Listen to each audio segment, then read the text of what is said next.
이번에 그 트럼프하고 김정은 두 수뇌가 만나가지고 이번에 비핵화 문제로 회담을 했죠. 그런데 아니나 다를까 역시 중국이 또 방해를 했습니다.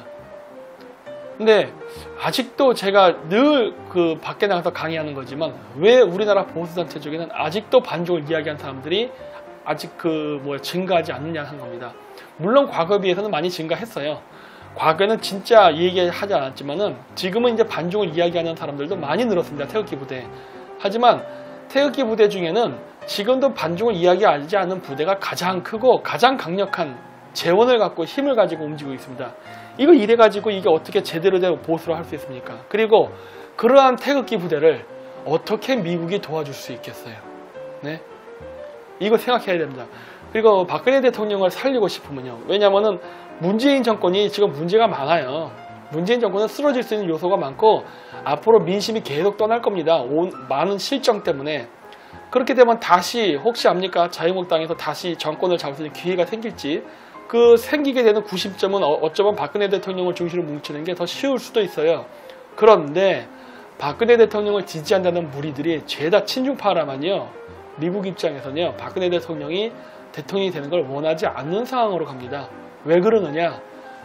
그랬다가는 박근혜 대통령을 중심으로 해서 그 주변의 환관과 같은 무리들이 죄다 박근혜 이름 팔아가지고 친중 정책할 게 뻔하기 때문에 이러면은 안 돼요. 이러면은 다시 우리가 다시 정권을 잡을 수 있는 기회도 박탈당하게 됩니다. 그래서 제가 자꾸 친중 정치인들 색출해가지고 우리나라 국회에서 쫓아내야 된다고 하는 거예요. 자, 지금 현재 한국은 그 트럼프랑 그러니까 미국 회담 이후에 판문점 남북선언 이행 전방위로 확대한다 해서 무슨 내용들이 나오고 있느냐?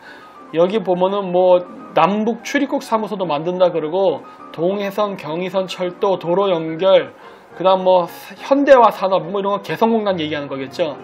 등등을 하겠다고 지금 난리법석을 떨고 있는데 착각하지 마십시오. 그 당시에 미국 정상회담에서 나왔던 공동선언문 있죠? 제3항에 나오는 비핵화를 할 때에 그 판문점 선언에 입각해서라는 내용이 나오는 구절은 여기 제가 보여드리자면 완전한 비핵화에 대한 이야기예요. 그 앞쪽에 나오는 이야기는 완전한 비핵화가 선행되지 않는다면요 이루어질 수 없는 내용입니다. 근데 지금 문재인 정권은요 북한이 아직 비핵화에 대한 아직 어떤 구체적인 액션이 없었음에도 불구하고 지금 김치국물부터 마시고 있단 말이에요. 미국은 절대 하지 않는다 그랬어요. 이거 착각하지 말라는 거예요. 그리고 이거 하려고 하게 되면요 북한의 경제개발 지원금이 올라가는 거는 못하게 하기 위해서 어떤 일이 발생할 것 같습니까? 우리나라의 수출이 줄고 우리나라의 외환 자금이 줄게 돼 있어요.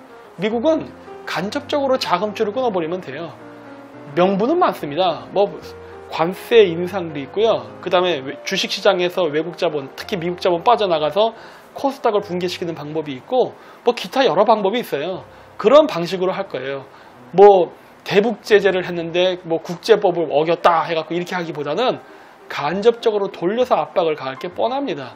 결국 이 주사파 정치인들의 그 친북적 이데올로기가 결국 우리나라 경제를 다 무너뜨리는 거예요. 왜? 이데올로기의 노예는 현실에 대한 감각이 무감각하기 때문에. 따라서 판문점 선언을 미국에서 얘기했던 이유는 북한의 그 철도 개발이라던가 그 다음에 개성공단을 개발하겠다는 게 아니라 판문점 선언에 있는 비핵화를 실현하라는 의미로서 집어넣는데 자기 마음대로 자기적 해석하고 있지 않습니까? 이래가지고 우리나라 경제가 살아남겠어요? 그러니까 실업률이 늘어나는 거예요. 또 어떤 얘기를 합니까? 강경화 외교장관 지난 18일 직접 브리핑에 나서 한국은 연내 종전선언을 할 수 있도록 미국과 협의 중이라고 밝혔다. 그러다 미 백악관이 같은 날 북한 비핵화가 이루어져야 정전협정을 바꿀 수 있다고 밝혔다. 이런 얘기 나오잖아요. 판문점 선언에서 얘기하는 내용은 비핵화지 앞에 경제교류 아니에요. 착각하지 마십시오. 우리나라 국민들한테 지금 그런 식으로 세뇌시키려 하고 있죠. 그리고 이러한 상황 속에서 시진핑도 그 종전선언을 지금 보류해달라고 지금 이야기를 했습니다. 왜 그래요? 지금 종전선언은 지금 한국에서도 얘기를 했죠. 근데 한국에서 이야기를 했는데 중국이 종전선언을 보류해달라고 한 이유가 뭡니까? 이것도 어떻게 보면은 한국이 중국한테 뒤통수 맞은 거예요. 왜? 한국은 이때를 얼씨구나 기회답시고 지금 막 접근하려고 했는데 중국에서는 하지 말자 그러죠. 왜 그러냐? 북한하고 미국이 무슨 밀담을 했는지 알 수 없는 상황에서 둘이서 그 종전선언 해버리게 되면은 중국이 손해볼 수 있다. 그 얘기는 뭐예요? 즉 북한이 친미로 돌아설 수 있다요. 그런 우려가 있기 때문에 시진핑이가 종전선언은 나중에 했으면 좋겠다라고 한 거예요. 왜? 그거는 나중에 중국도 포함이 된 3자 회담 때 하자는 얘기예요. 이렇게 지금 한반도 주변의 강대국들은요, 전부 자국의 이익을 위해서 온갖 계산과 셈법을 지금 만들어내면서 이 그 미북 정상회담, 그다음 북한 비핵화 문제를 해석하고 접근을 하고 있는데 한국만 안 하고 있습니다. 그 이데올로기 때문에. 그래서 여기 그 시진핑을 김정은이 3번 만났죠. 그래가지고 그때도 얘기했죠. 김정은이 뭐라 얘기했냐면, 김정은은 연설에서 오늘 조중이 한 집안 식구처럼 고락을 같이 하며 진심으로 도와주고 협력하는 모습은 조중 두 당, 두 나라 관계가 전통적인 관계를 초월하여 동서거금에 유례가 없는 특별한 관계로 발전하고 있음을 내외에 뚜렷이 과시하고 있다고 말했다고 중앙통신은 전했다라고 해서 이렇게 북한은 지금 현재 양다리 정책을 펼치고 있습니다. 미국 쪽에도 붙었다, 중국 쪽에도 붙었다 하면서 저울질을 하고 있죠. 그러면서 이 파워게임 속에서 뭔가 국익을 얻어내려는, 북한의 국익이겠죠. 이런 전략을 구사하고 있다는 거예요. 한국만 빼고. 그래서 이제 시진핑은 만약에 김정은이 친중을 할 경우에 경제특구도 만들고 경제개발을 하겠다는 통큰 투자를 하겠다고 하는 겁니다. 트럼프 대통령도 그랬죠. 그때 김영철이랑 그 북한 그 사절단 왔을 때 뉴욕의 그 마천루를 보여주면서 이게 미래의 북한이다 라는 식에서 경제개발에 대한 보장을 해줬죠. 시진핑도 좀 똑같은 제안하는 거예요. 자기 편으로 붙으라 하면서. 물론 선택은 김정은의 몫입니다. 그래서 김정은이 어떠한 선택할지는 좀 더 두고 봐야 되는데, 저는 북한이 중국을 잡았으면 좋겠어요. 왜냐? 제가 남한 사람이니까. 그래야 전통적인 우방 관계가 유지되면서 우리는 원래 시나리오대로 중국과 북한을 견제하고 제거하는 시나리오가 가지, 이게 김정은이가 미국 쪽으로 붙으면 머리 아파지는 그 여러 가지 경우의 수가 발생하거든요. 그리고 김정은이가 미국에 붙는 순간 우리 남북 통일은 날아갈 수도 있습니다. 그래서 그런 거예요. 자, 그래서 트럼프는 이번에 뭐라고 얘기했느냐? 중국, 북한과 국경 문제에서 우리를 돕지 않을 가능성이 있다. 그 얘기는 뭐예요? 미국이 현재 비핵화가 되지 않은 상태에서는 그 경제 제재를 풀지 않겠다고 했는데 중국이 경제 제재를 풀 가능성이 있다라는 얘기예요. 근데 이거는 사실 미국 입장에서는 손해보는 일이 아닙니다. 왜냐? 제가 여러 강의에서 얘기했을 거예요. 미국이 북한의 비핵화 문제를 이슈하면서 접근하고 있는데 이 접근할 때 미국의 진짜 큰 속내는 바로 중국 견제다. 따라서 김정은이 중국이랑 손을 잡는다던가 경제 교류를 한다던가 그리고 또 그 중국이 그 비핵화가 아직 진행되지 않은 상태에서 지금 미국이 경제 제재를 하고 있는데 북한에 경제 지원을 하는 거, 이런 거냐 사실 미국이 원하는 바예요. 왜? 그런 것들이 이루어져야 미국이 중국을 합법적으로 경제 제재를 할 수 있기 때문이에요. 그렇기 때문에 지금 현재 많은 미중 전쟁이 일어나고 있죠. 무역 전쟁이 일어나고 있는 겁니다. 여기 보시면 이런 얘기가 나옵니다. IMF 경고장, 글로벌 부채 10년 전 금융위기보다 심각, 한국도 빨간불. 그래가지고 지금 전 세계가 죄다 빚더미 앉아있고 여러 가지 지금 경제적 위기에 처해 있는데, 여기 보시면은 164조 달러의 부채 중 절반은 미국, 일본, 중국이 차지하고 있다 해요. 한 번 더 주변에 이해관계를 차지하고 있는 미국, 중국, 일본이 전 세계 부채의 절반을 차지하고 있다는 겁니다. 그리고 중국은 부채 규모가 2001년 1조 7천억 달러에서 2016년 25조 1천억 달러로 증가했다 해요. 와, 이거 어마어마하죠. 그래서 지난 10년간 세계 민간 부분 부채 증가액의 4분의 3을 차지했다 해요. 그러니까 지금 우리나라 주변에 남북 통일에서 이해관계를 갖고 있는 이 나라들이요, 죄다 빚더미의 나라예요. 근데 이 얘기를 제가 왜 하느냐? 여러분, 그 빚을 해결하는데 가장 좋은 방법이 뭐라고 생각하십니까? 뭐 열심히 일해서 빚을 갚는다? 그건 일반인의 사고방식이에요. 보통 강대국 차원에서 어마어마한 부채가 생겨서 이 빚을 없애고자 할 때는요, 전쟁을 했습니다. 1차 세계대전이 그랬고요, 2차 세계대전이 그랬어요. 늘 세계대전이 있기 전에는 세계 경제 공황이 왔었습니다. 지금 한반도 주변에 이해관계가 있어가지고 첨예하게 대립하는 미국과 일본이라는 서방국가, 그 다음에 중국과 러시아라는 이 과거 공산국가의 두 세력이 부딪히고 있는데, 이 국가들이 갖고 있는 부채가 전 세계 부채의 절반을 차지하고, 그 중에서도 중국은 가장 가파른 속도로 부채가 증가하는 나라 중에 하나예요. 그러면 그 다음 시나리오가 뭘 것 같아요? 이게 경제전쟁으로 가요. 그거는 과거 1차, 2차 세계대전 때도 똑같았어요. 그 다음에 일어난 게 뭐였습니까? 세계대전이었어요.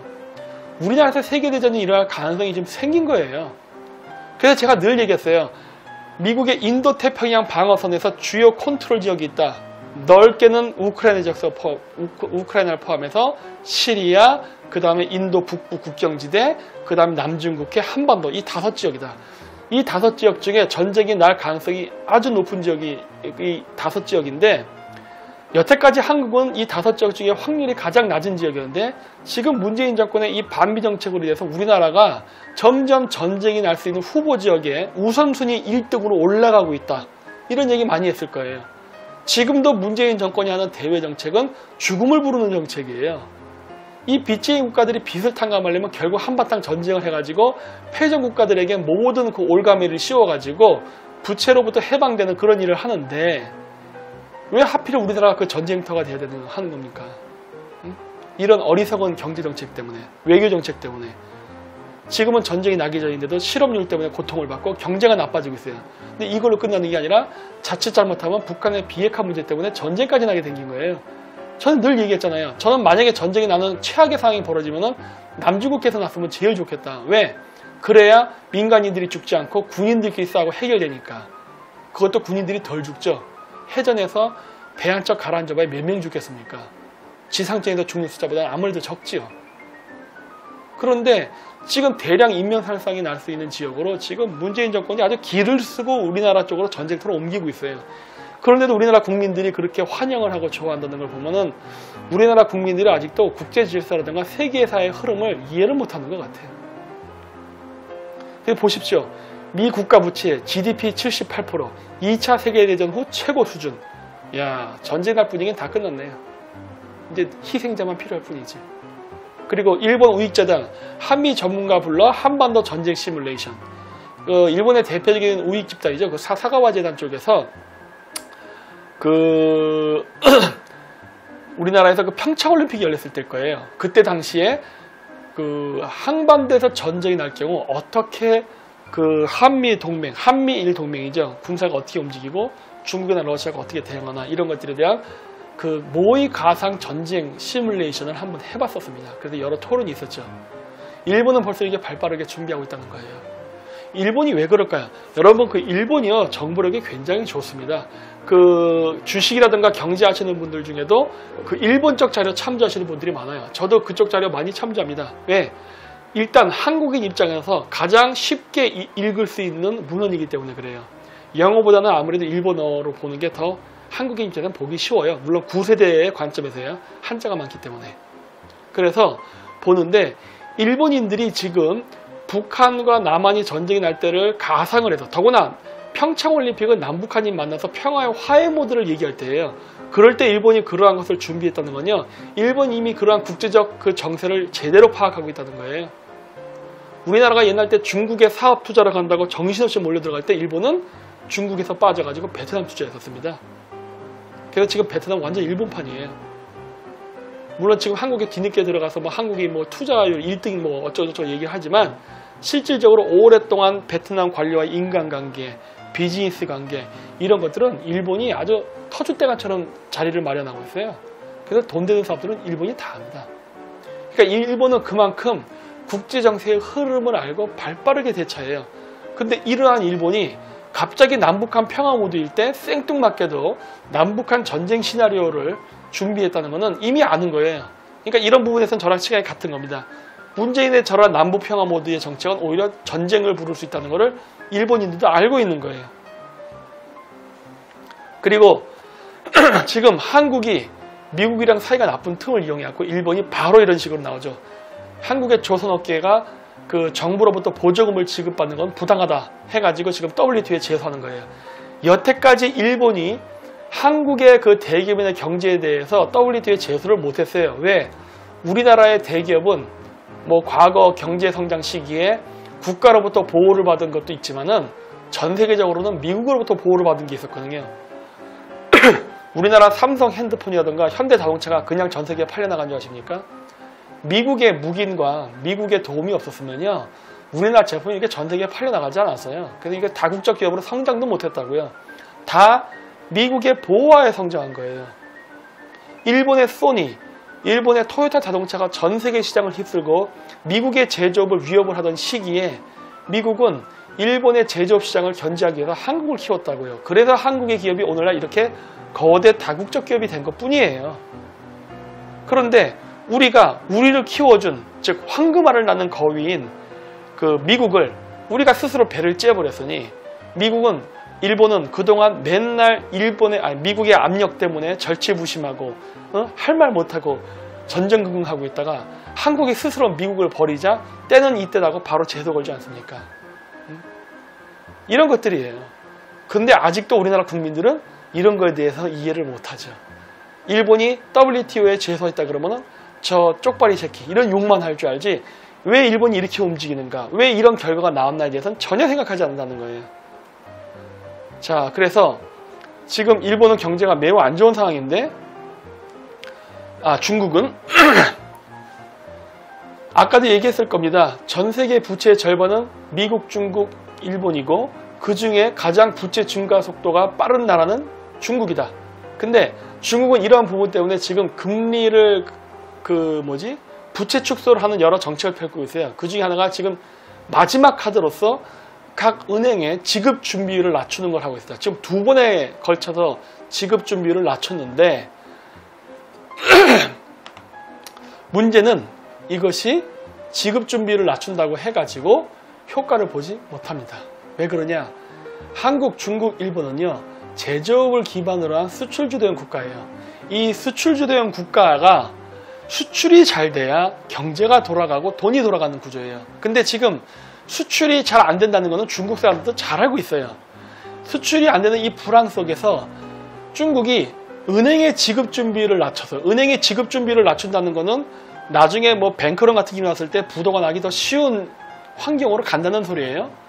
근데 어쨌든 지급 준비를 낮춰가지고 시장에 돈을 확 풀어가지고 그 돈을 이용하고 각 기업들이나 개인 부채의 비율도 낮추고 그 다음에 시장에 돈을 돌기 위해서 내수시장 경제를 활성화시키겠다라는 정책으로 했지만 세계 공황 속에서 이렇게 미국과 중국이 서로 관세를 올리면서 무역전쟁하는 시점에서는요, 시장에 돈이 풀려도요, 그 돈이 이게 돌고 돌면서 소비로 이루어지는 게 아니라 다 중국 부자 정치인들 혹은 기업가들의 주머니 돈으로 다 들어갑니다. 시장에 돈을 풀면은 풀 만큼 도는 게 아니라 그 푼 돈으로는 다 지하 경제로 사라지게 돼 있어요. 왜? 불안하니까. 부도 날까봐, 망할까봐. 그래서 전부 다 돈을 다 꽁치지 절대 시장에 풀지 않습니다. 실질적으로 이렇게 보면은 중국의 소비를 보면요, 감소하고 있어요. 증가하지 않습니다. 왜냐? 돈 푼다고 해서 되는 게 아니거든요, 지금. 중국의 경제 불황도 해결할 수 있는 방법은 딱 하나예요. 미국과 관계만 좋아지면 되는 거예요. 근데 이미 중국 같은 경우는 그 관계를 넘어섰죠. 미국하고 중국은 이미 건널 수 없는 강을 건넜기 때문에 절대 관계 개선이 안 됩니다. 따라서 중국의 경제는 앞으로 계속 나빠질 수밖에 없어요. 그리고 보시죠. 여기 보면은 중국 무역전쟁, 무역전쟁 대비 2달 만에 또 은행 지급 준비율 인하 2번 낮췄다고 했잖아요. 일들이 발생하는 거예요. 그래서 시진핑이가 대미 무역 보복 선언, 중국은 한 대 치면 중목으로 맞대응하고 선언했지만 중국의 네티즌들이 어떤 이야기 써놨었죠? 각 국가들이 서로 싸울 때 어떻게 대응하는가. 그때 그 사람들이 뭐라고 했습니까? 중국은 미국한테 맞으면 욕만 한다. 이거 실행하기가 어려워요. 왜 어렵느냐? 트럼프가 2천억 달러 중국 제품의 10%로 추가 관세를 검토한다고 했어요. 그래서 관세 또 올리고 막 이랬었어요. 그리고 또 캐나다도 지금 중국 철강에 대해서 막지요. 중국 지금 수출에 문제가 있는 거예요. 자, 이러한 부분에 대해서 지금 중국이 어떤 식으로 대응했냐면요. 그래서 예전에 여기는 제가 신문 기사를 안 올렸습니다만 어떤 게 있었느냐면 중국이 그 미국산 콩에 대해서 관세를 부과한다고 했어요. 아마 그게 10%를 부과한다 했나 하여튼 그랬어요. 몇 퍼센트인지 정확히 기억이 안 나는데 관세를 부과한다고 했어요. 그랬는데 그리고 나서 어떤 문제가 생겼냐. 중국 내에서 음식값이라든가 다른 그 물가가 폭등을 해버렸습니다. 왜냐? 수입에 의존을 하는데 그게 딴 데서 들어올 루트가 없거든요. 그러다 보니까 이게 이 재밌는 기사인데 여기 보시면은 이 기사가 뭐냐면 중국이 프랑스산 쇠고기 금수 해제를 한 다음에 농산물을요 항공기 수입 확대하겠답니다. 목적이 뭐예요? 미국의 견제. 근데 여러분 아니 프랑스랑 중국이 유라시아 대륙으로 붙어 있는데 뭐 그 잘난 그 실크로드 있지 않습니까? 그거 통해 갖고 어디 한번 철도로 수입하지 이거를 왜 비행기로 날릅니까? 응? 여러분 이 비행기로 물건을 수출 수입하게 되면요 가격이 어떻게 될 것 같으세요? 가격. 우리나라가 항공기가 없어서 배로 다 수출을 합니까? 항공기로 가면요 운반비가 너무 비싸요. 여러분 그 물건 그 비행기 한국 왔다 갔다 할 때 그 무게초가 막 어마어마하게 막 물죠? 근데 배로 소포 붙이면 어떻습니까? 굉장히 쌉니다. 운반비가 싸요. 근데 지금 중국이요 그 프랑스산 농산물을 항공기로 수입하겠대요. 야 이거 삼성이 반도체나 수출할 때 항공기 쓰지 삼성이 그 햇반 팔겠다고 항공기 쓰지는 않거든요. 이게 무슨 말이에요? 중국이 이런 식으로 감당할 수 있겠냐는 거예요. 어? 당장 미국 견제하겠다고 하지만 사실 중국은 지금 보니까 미국을 견제하겠다고 해놓고서 스스로 출혈 행위가 나는 지금 무역을 하는 거예요. 이거 어마어마한 적자가 날 텐데. 그리고 무역 전쟁 속에 중국, 브라질 밀착, 전략적 파트너 지향 하나 뭐 이런 기사. 그래서 브라질하고 파트너를 맺겠다는 거예요. 그 다음 또 뭐가 있냐면은 중국이 한국 등 아시아 5개국 대도 수입 관세율을 내달 0%로 인하하겠답니다. 이게 왜 그래요? 아까 얘기했잖아요. 미국하고 중국 간의 무역 전쟁 속에서 중국이 미국을 견제한다고 해가지고 미국산 대두의 관세를 인상시켰다고 했죠. 그러니까 미국산 그 콩을 안 사겠다는 거예요. 그런 정책을 펼쳤는데 그리고 나서 지금 콩이 부족하니까 어떻게 한 거예요? 아시아에서 그 콩을 조달하려고 한 거예요. 그러다 보니까 어떻게 돼요? 자기가 콩을 조달하려는 그 대상 국가들에게 수입 관세율을 0%로 인하하겠다고 한 거예요. 이 마치 선심 쓰는 것 같죠. 하지만 이 관세율 0%는요 미중 무역 전쟁 속에서 일어난 현상에 불과합니다. 근데 잊지 마십시오. 이런 것 때문에 우리가 얼씨구나 좋다고 중국이랑 뭐 수출을 확대된다 이런 헛소리 하면 안 되는 겁니다. 왜 그러느냐? 중국 상무부 미국, 한국, 대만산 스티런의 반덤핑 관세. 구체적으로 한국, 미국, 대만 기업의 각자 6.2에서 7.5, 13.7에서 55.7%. 이게 한국이네. 미국이구나. 그래서 그 다음에 대만은 3.8에서 4.2. 그래서 한국이 6.2에서 7.5%의 반덤핑 과세를 부과받습니다. 그리고 그 외에 하나토탈, 그 다음에 LG화학, SK화학에서는 6.6%의 세율을 롯데케미칼과 기타 한국 기업에는 7.5%의 세율을 적용했다. 관세 무시잖아요. 즉 무슨 얘기예요? 중국이 미국하고 싸우면서 자기가 당장 눈앞에 손해보는 거에 대해서만 필요하니까 자기들이 아쉬우니까 관세 0% 해갖고 마치 큰 선심을 쓰는 것 같지만 그 외 나머지 항목은 어떻게 합니까? 관세를 다 올리고 있어요. 즉 뭐예요? 우리가 중국 편을 든다고 해서 중국이 우리 사정을 봐주지 않는다는 거예요. 중국은 철저하게 자기 이익을 위해서 매우 이기적으로 지금 외교를 하고 있습니다. 그런데 우리나라가 거기에 지금 딸려가면 안 되겠죠. 그리고 매티스 국무장관 이런 얘기했죠. 중국 주변국을 조공국으로 만들려 한다. 이거 맞는 말이에요. 그래서 이게 어디 해군사관학교 졸업식인 것 같은데 그는 지난 15일 해군대학 졸업식 연설에서 중국은 현재 국제질서를 바꾸기 위한 장기 계획을 갖고 있다며 명나라가 그들의 모델인 것 같다고 했다. 그러면서 좀 더 근육에 의존하는 방식이기는 하지만 다른 나라들의 조공을 바치는 속국이 되어 베이징에 굽신거릴 것을 요구하고 있다고 했다. 워싱턴 포스트는 20일 시진핑 중국 국가주석의 야심에 유식하게 경고한 것이라고 했다 해갖고 이런 얘기를 했어요. 이거 정확한 분석입니다. 중국이 대국굴기라고 해서 막 경제성장하던 2000년대 초반에 나왔던 게 뭐냐면 명나라였어요. 걔네들 컨셉이. 그래서 뭐 정화, 원정 이런 것도 얘기하면서 미 대륙을 최초로 발견한 거는 콜럼버스가 아니라 정화다 뭐 이런 얘기도 하고 막 그랬었어요. 그러니까 미국은 지금 오래전부터 중국에 대한 연구를 많이 했습니다. 그래서 지금 중국이 아시아 주변 국가들을 자신들의 조공국으로 만든다 하는 것들을 얘기를 해요. 그래서 사실 실질적으로 중국 주변 국가들은 반중 정서가 강하고 중국의 영향력으로부터 벗어나려는 움직임이 굉장히 큽니다. 한국만 빼고. 이러한 상황은 과거에 한국에도 있었죠. 과거 이거는 뭐 야사입니다만 누르하치가 명나라를 치기 전에 조선에다 여러 제안을 하죠. 우리가 중원을 나눠 먹자. 근데 그런 이야기는 과거 원나라가 명나라에게 밀려서 북원이 됐을 때에도 고려 왕실에다가도 제안했던 겁니다. 우리가 다시 명나라를 칠 테니 고려도 우리랑 같이 힘을 합쳐서 우리 이 동아시아 천하죠. 이 천하를 양분해 먹자. 이런 제안을 했었던 적이 있었어요. 그랬을 때 그걸 누가 반대했습니까? 사대부들이에요. 지금 중국하고 미국이 싸우고 있는 이런 상황 속에서 지금 우리나라에게 제가 늘 얘기하지만 만주수복의 기회가 왔다고 하죠. 이 절대절의 기회가 와 있고 그 조지 프리드먼 교수라든가 이런 사람들도 어떤 암시를 주잖아요. 그러면서 어떤 한국에게 어떤 좋은 미래가 있을 수 있다는 어떤 암시라든가 그래서 우리 미국하고 동맹관계를 강화해서 중국 견제하자 이런 이야기들이 많이 나오고 있는데 지금도 우리나라 위정자들은 여전히 중국에 붙어서 또 같은 역사적 실수를 되풀이하려 한다는 거예요.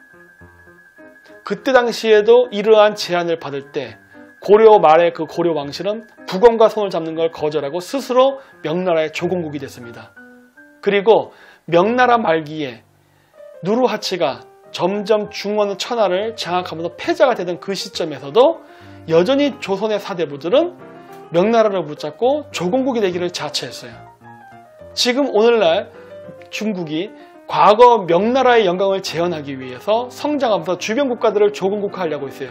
이런 상황 속에서 명나라를 제거할 수 있는 과거의 누르하치와 같은 지금 미국의 트럼프 대통령이 우리가 중국을 견제할 수 있고 중국 견제를 위해서 지금 동북아시아 패권에서 일부 한국이 미국을 대신한 어떤 역할을 받을 수 있는 절호의 기회가 왔는데도 우리는 지금 많은 정치인들이 스스로 조공국이 되기를 지금 자청하고 있습니다.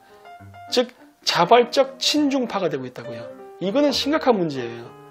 이래가지고 우리나라 패권 국가도 못 되고 패권 국가는 고사하고 동북아시아에서 패자도 못 됩니다. 이러면 우린 자주국방을 못 해요.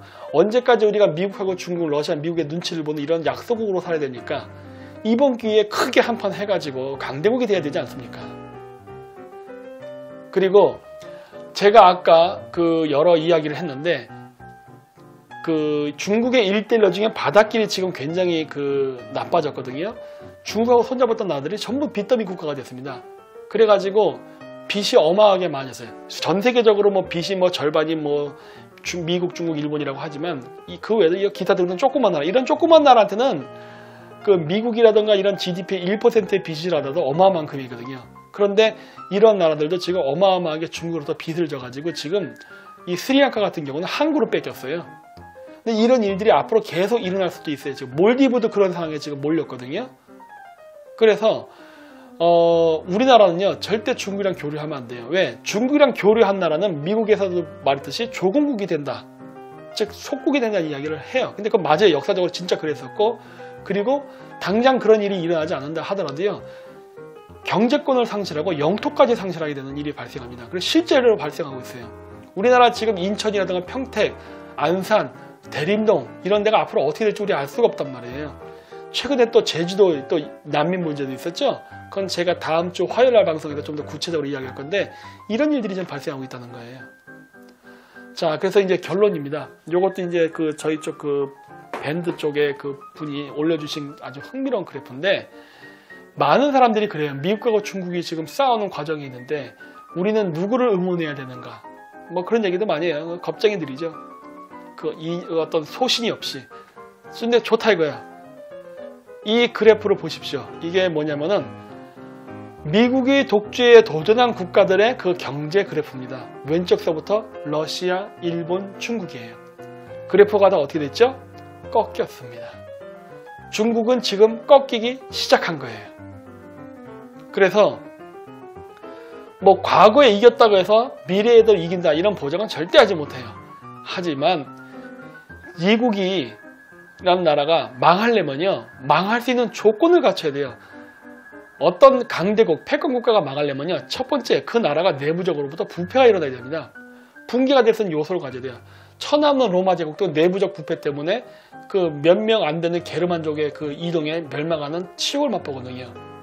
그랬는데 로마 제국이 한창 강성한 시기에는 로마 제국 군대의 10분의 1도 안 되는 군대 갖고도 최강의 각 국가였던 카르타고를 이깁니다. 근데 지금의 미국은요, 국력이 왕성해요. 국력만 완성한 게 아니라 그 내부의 정치인들의 사고방식이 애국주의자들이 많고 부정부패를 안 했다고 할 수는 없지만은 그 양이 얼마 되지 않습니다. 다른 나라에 비해서. 미국의 정치인들의 부정부패를 비교할 때 그러면 중국의 부정부패는 얼마나 될 것 같아요? 상상을 초월합니다. 중국은요, 이미 어마어마한 부정부패, 경제 부실, 산업 붕괴, 가계부채 등등 어마어마한 그 불안 요소가 많아요. 미국이 힘이 꺾인 나라라고 얘기하는데 미국을 비판하기 전에 미국과 경쟁하는 중국의 경제를 먼저 보라는 거예요. 중국은요, 더 이상 성장할 수 없는 한계에 와버렸다고요. 근데 이런 나라가 미국을 이긴다? 그런 사례는요, 그 어떤 역사 사례도 없었습니다. 지금도 보십시오. 러시아가 지금 미국에 견주어서 이길 수 있는 나라라고 보십니까? 안 됩니다.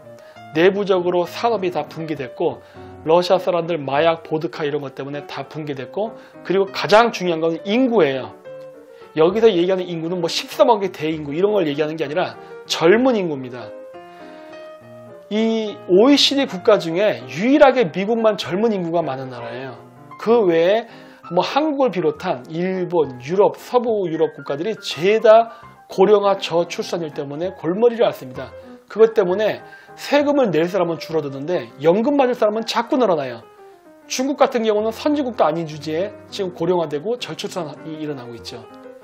중국은 미국하고 경쟁하면서 생산 인구가 지금 급감하고 있다고요. 근데 미국은 어떤가요? 미국은 3억의 인구, 지금 어떤 사람들은 3억 5천까지도 얘기하더라고요. 인구가 계속 증가하는데 그 인구 증가는 물론 자연 출생 증가율도 있지만은 이민에 의한 증가율의 속도가 굉장히 높습니다. 그래서 미국은요, 전 세계적으로 이 전 세계로부터 뭐 뛰어난 영재를 비롯해 갖고 하다못해 저기 접시떡기라는 그 사람들까지 온갖 인종과 그 민족들이 그 다 들어오고 있습니다. 즉 젊은 노동 인구가 지속적으로 확보가 되고 있는 나라예요. 그러다 보니까 미국이라는 나라가 선진국이면서도 계속 젊은 층이 유지가 되고 있어요. 그렇기 때문에 이러한 나라를 고령화 저출산에 부정부패가 만연하고 산업이 부패한 중국이 이긴다? 가능하겠냐는 거예요. 그래서 이 다음 그래프는 미국이 그 당시에 러시아라든가 일본이라든가 중국이 미국에 패권하던 도전 시기에 일본이 성장하고 러시아가 성장하고 중국이 성장했던 시기, 일시적으로 그 시기에도 미국은 지속적인 성장을 하거나 아니면 늘 변함없이 자기 페이스를 유지했다 해요. 이게 미국의 힘이에요. 미국이 미국을 위협한다고 하는 뭐 G2라는, 어떻게 보면 과거에는 일본이었죠. 소련이었죠. 그리고 일본이었죠. 그리고 중국이었어요. 이런 나라들이 미국을 위협한다고 온갖 이야기가 나올 때도 미국의 경제는 끄떡이 없었다는 거예요. 그렇기 때문에 이번에 중국의 도전이 과연 미국에 얼마만큼 영향을 끼칠까 하는 건데, 전체적인 통계 그래프를 보면은 중국은 안 된다 해요. 실질적으로 중국에서 이번에 2025 해갖고 뭐 중국이 뭐 항공모함도 만들고 미국을 뭐 추월하고 어쩌고 얘기했을 때 중국 내부의 그 과학자인가 그 지식인이 그런 얘기를 했죠. 그런 말 함부로 하지 말라고. 왜냐? 중국은요, 아직도 미국을 이길 만큼의 인프라라든가 국민의 그 민도라든가 이런 것들이 성장하지 못했습니다. 이길 수 없어요. 괜히 잘못 말했다 미국으로서 더 경제보복, 무역보복을 당할 뿐이지. 그래갖고 그런 얘기를 하면서 갑자기 2025라는 얘기가 쑥 사라졌죠. 하지만 이미 늦었어요. 중국은 여러 번 마음속의 칼을 보였기 때문에 그래서 미국은 앞으로도 계속 중국을 죽이는데 지속적인 노력을 가할 것이고 그 명분을 바로 북한의 비핵화를 가지고 할 것입니다. 따라서 진짜 우리나라에서도 북한의 비핵화가 이루어지고 남북 통일을 원한다면요, 중국 견제하는데 우리나라 정치인들이 적극 동참해야 돼요. 그게 그리고 국제사회의 흐름입니다. 심지어 러시아도 지금 가입할 가능성이 높아져요. 트럼프가 푸틴을 7월 달에 만날 수도 있답니다. 존 볼턴이 그런 것 때문에 그 실무자 회담한다고 저번에 신문 기사에 났었는데, 제가 그 이후 기사를 안 봤는데 아마 만났을 겁니다. 그런데 이거 트럼프 대통령이 과거에 만났었던 적이 있어요. 이번에 가면 두 번째 회담인데, 그때에도 트럼프 대통령이 러시아 스캔들이 있었던 상황 속에서도 만났던 거예요. 그 왜 그랬어요?